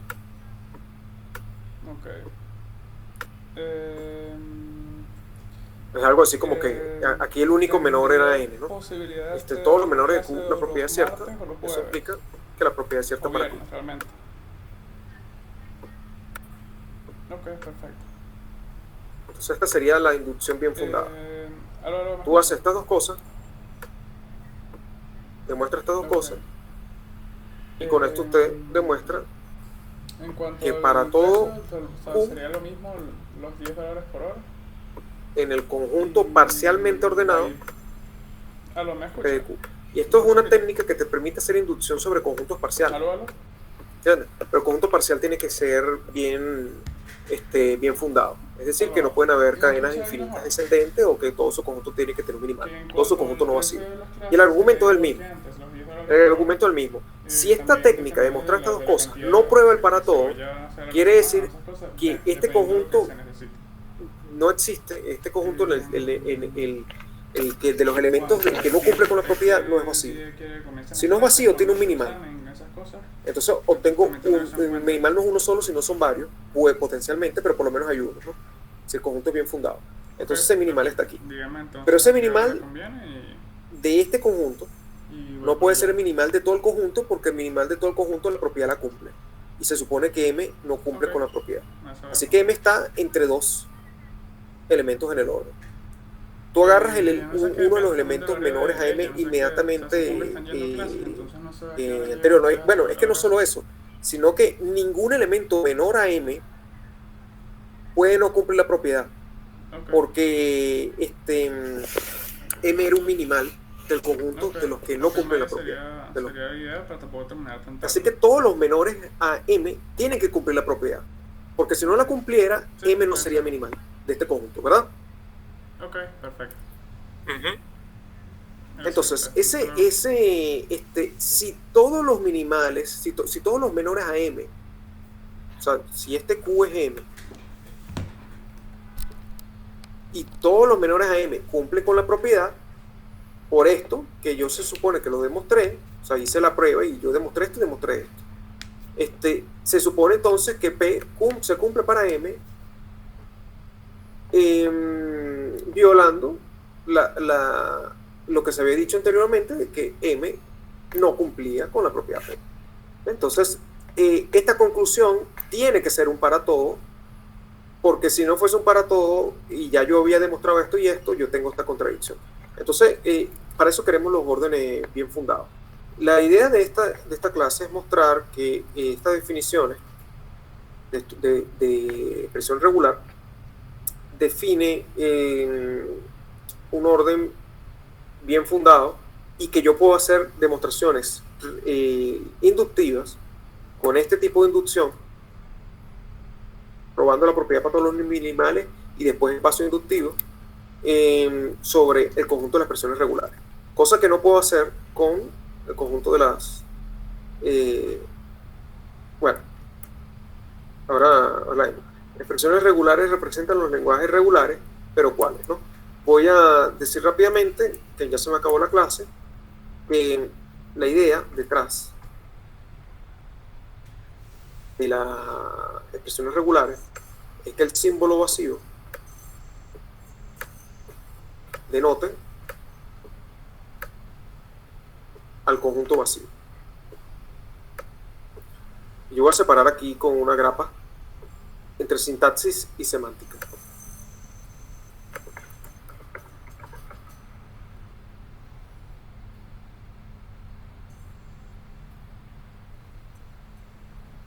Lo que está arriba de la grapa es semántica, lo que está abajo es sintaxis. O sea, esto es símbolo puro y arriba significado.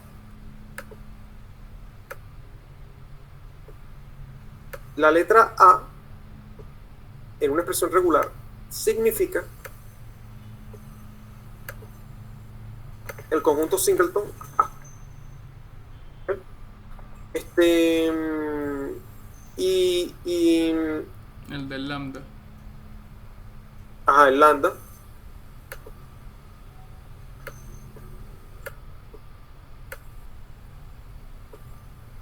me va a significar el conjunto singleton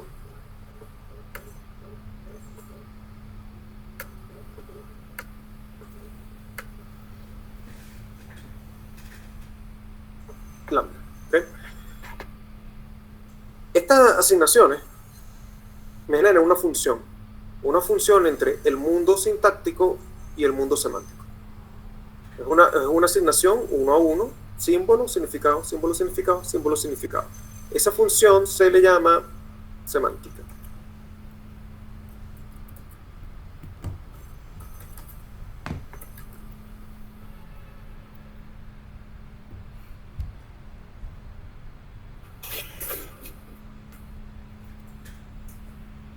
La función que asigna significado a cada símbolo se le llama función semántica.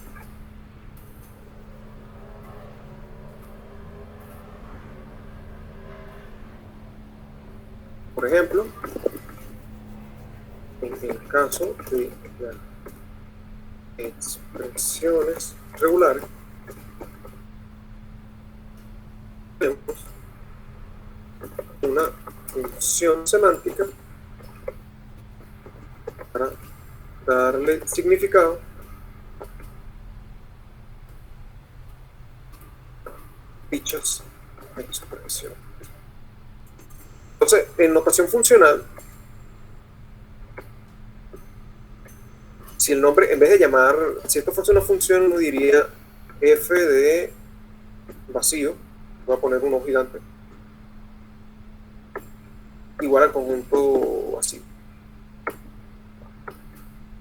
Solo que en esta función, y aquí yo diría que f de a va a ir a parar al singleton a, y f de lambda va a ir a parar al singleton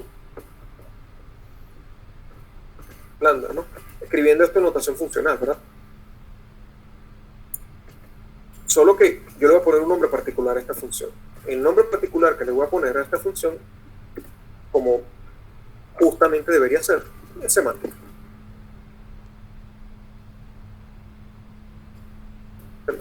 Muy bien. Cuando una función, entonces la función semántica, así como lo está poniendo Ricardo, tiene un dominio y un rango. El dominio, esto que está acá, que este es el conjunto de símbolos, es este conjunto de todas las expresiones regulares posibles. O sea, todas las expresiones regulares sobre el alfabeto sigma. A esto que es el conjunto, bueno, el conjunto de conjuntos de lenguaje sobre el signo asterisco, ¿no? Pero bueno, lo que importa es que es una función de símbolos a objetos matemáticos.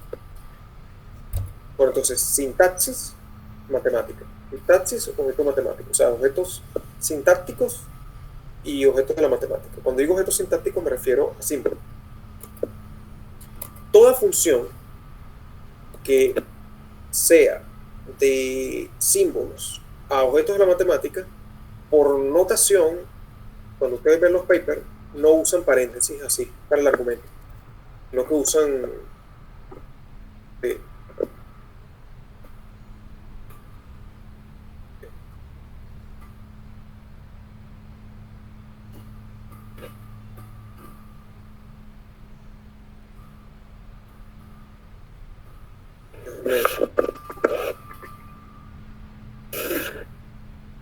en vez de poner paréntesis, usas estos agrupadores dobles cuadrados. Y eso se hace para avisar al lector de que la función que tú estás usando es una función semántica. O sea, que el dominio son objetos sintácticos, son símbolos. El dominio son símbolos, no deben interpretarse. En cambio, el resultado sí son objetos del mundo matemático.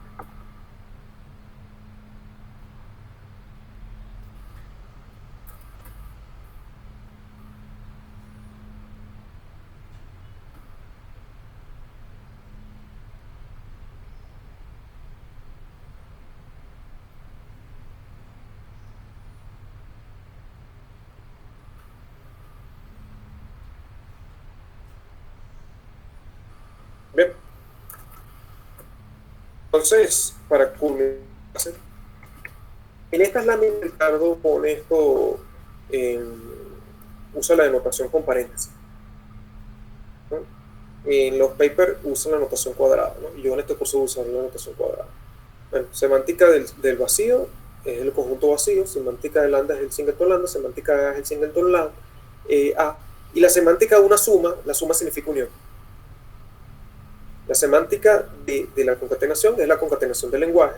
La semántica de la clausura de Kleene es la clausura de Kleene. Entiéndase esto, ¿no?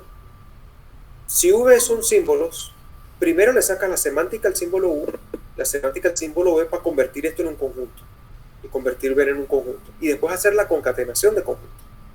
O sea, esta concatenación que está aquí es una concatenación simbólica y aquí se está interpretando qué hace. Este más es un símbolo más simbólico y aquí se interpreta que significa unión. Entonces, por eso es que las expresiones regulares que están acá, estos más tal, se corresponden a las uniones y tal de los lenguajes regulares acá. Eso hay una correspondencia entre expresiones regulares y lenguajes regulares. La diferencia está es que los lenguajes regulares están en el mundo de la matemática, son conjuntos, y las expresiones regulares están en el mundo de la sintaxis, son lenguajes. Y son lenguajes que se corresponden a lenguajes regulares. Cada expresión regular es un lenguaje regular. Semánticamente hablando, corresponde, significa, denota un lenguaje regular. La idea de las expresiones regulares es que va a ser nuestro lenguaje para describir el lenguaje. Y son lenguajes que un computador puede entender en las herramientas que vamos a usar en el laboratorio. Entonces, en efecto, todas las expresiones regulares representan algún lenguaje regular. En la próxima clase vamos a ver que todo lenguaje regular tiene una expresión regular que la representa. En la práctica vamos a hacer una demostración por inducción, que toda inducción bien fundada, de que todo lenguaje, que toda expresión regular le corresponde, vía la semántica, un lenguaje regular.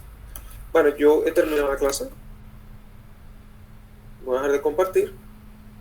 Si tienen alguna pregunta, pueden hacerla. Si no, cortar. ¿Muy bien? Yo tenía una pregunta. En ¿Otra los pregunta? términos esos donde aparecía lo de la semántica de la suma, eso y de la concatenación, eso era como si fuesen lenguajes, ¿cierto? O sea, la U y la V eran como decir lenguajes. Sí. Okay. Sí, o sea, déjame.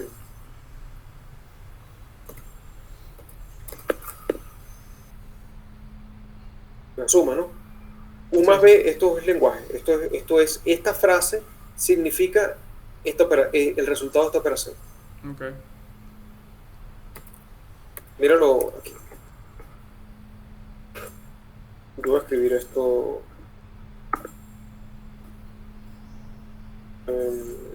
A. B. Expresión 1 más expresión 2.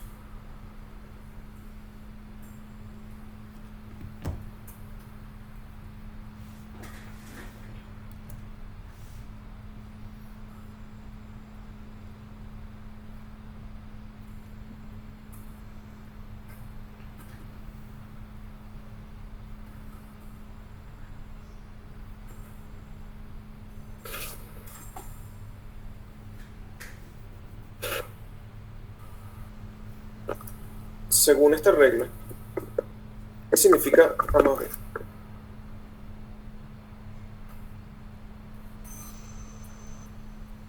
Sería... Es un conjunto, pero vamos. O sea, sería el conjunto que contiene los elementos de E1 y E2. Bueno, de A y B en ese caso.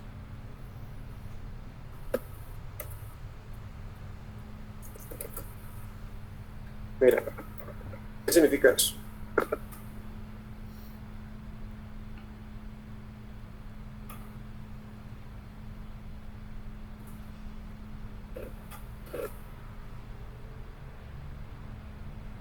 Según la definición de arriba,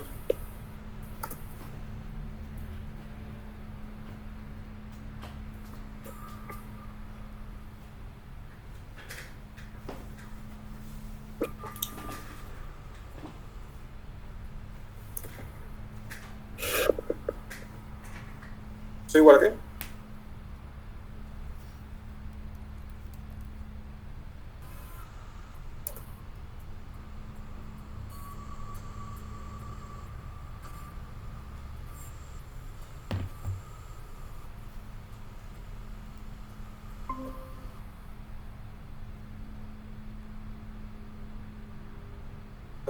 Ya está compartido otra vez. Según la definición de arriba, ¿soy igual a qué?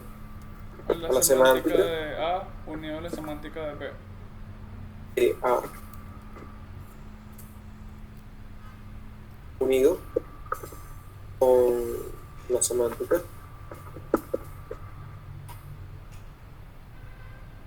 B.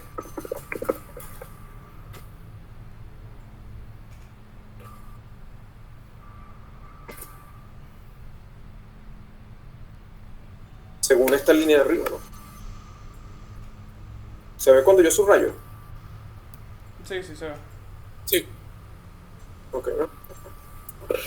Bueno, pero semántica, entonces ahora recursivamente voy desarrollando esto, ¿no? ¿Quién es la semántica de A y B? Oye, la semántica de A y B es el singleton A unido con el singleton B.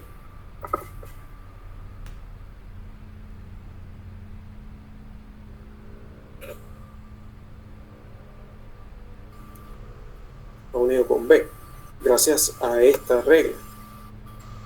Semántica de A es singleton A, semántica de B es singleton B. Y cuando tú unes A con B, te da un conjunto que consta de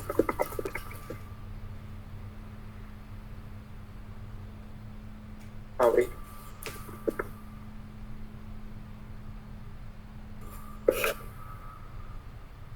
Bien, entonces A más B significa el conjunto A, B.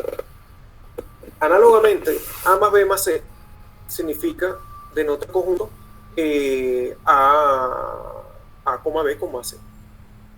Y así sucesivamente. A por B denota el mismo conjunto, bueno, el singleton que tiene A por B. Y así, pues. Entonces, esa es la idea de las expresiones regulares. La ventaja es que tú puedes poner en aplicaciones para buscar frases, buscar strings, expresiones regulares. Ahí y tú pones cierta expresión regular y el tipo te busca la expresión regular. Hay aplicaciones que hacen eso. O sea, las expresiones regulares es el mecanismo de comunicación que uno tiene con el computador para poder referirte a un lenguaje regular en específico. O algunas frases dentro de un lenguaje regular en específico. Bueno, entonces ahora sí, ¿alguna otra pregunta? No. Bueno, entonces nos vemos el viernes, que tenemos práctica. Ok. ¿A qué hora es eso? Pero, Muchas gracias. Pero hasta luego. hasta luego. Hasta luego, profesor.